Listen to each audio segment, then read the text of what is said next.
What is the terrifying mutant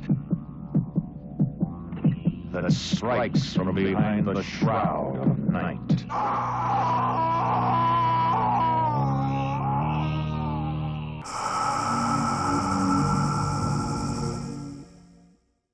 Night of the Lepus is a 1972 sci-fi horror thriller starring Stuart Whitman, Janet Leigh, Rory Calhoun, and DeForest Kelley.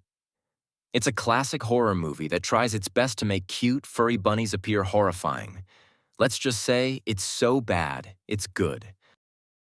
Cole Hillman's Arizona ranch is plagued with mongrel rabbits, and he wants to employ an ecologically sound control method.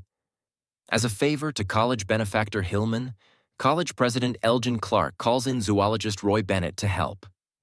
Bennett immediately begins injecting rabbits with hormones and genetically mutated blood in an effort to develop a method of disrupting rabbit reproduction.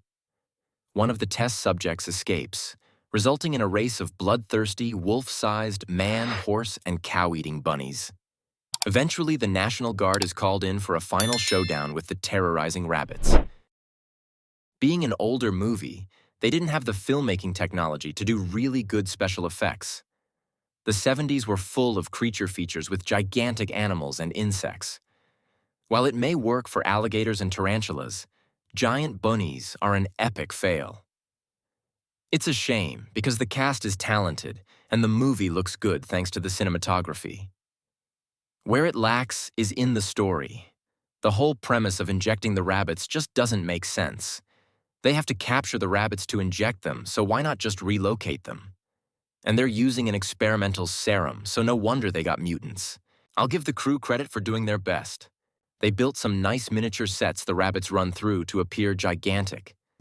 They even tried to add some sound effects to make them sound terrifying. It's laughable, but they tried. Here's some trivia I thought was interesting. Posters and trailers for the movie didn't feature any rabbits. Marketers feared that audiences would not take the movie seriously if they found out about the giant killer rabbits too quickly. And Janet Leigh refused to allow her two teenage daughters, Kelly Curtis and Jamie Lee Curtis, to appear in the movie in minor roles. She did not want them to be part of or see a horror movie. Ironically, Jamie Lee later broke out as a scream queen with roles in Halloween, The Fog, Prom Night, and Terror Train. Night of the Lepus gets a 2.5 out of 5, mainly because I watched it alone. This is the kind of movie that's great to watch with a group of friends, especially if they don't know what it's about. So make some popcorn, invite some friends over, and have a few laughs. If you want to check out this movie, I put links in the description of where you can stream it or buy it. And don't forget to like, subscribe, and leave a comment telling me what you think of this movie.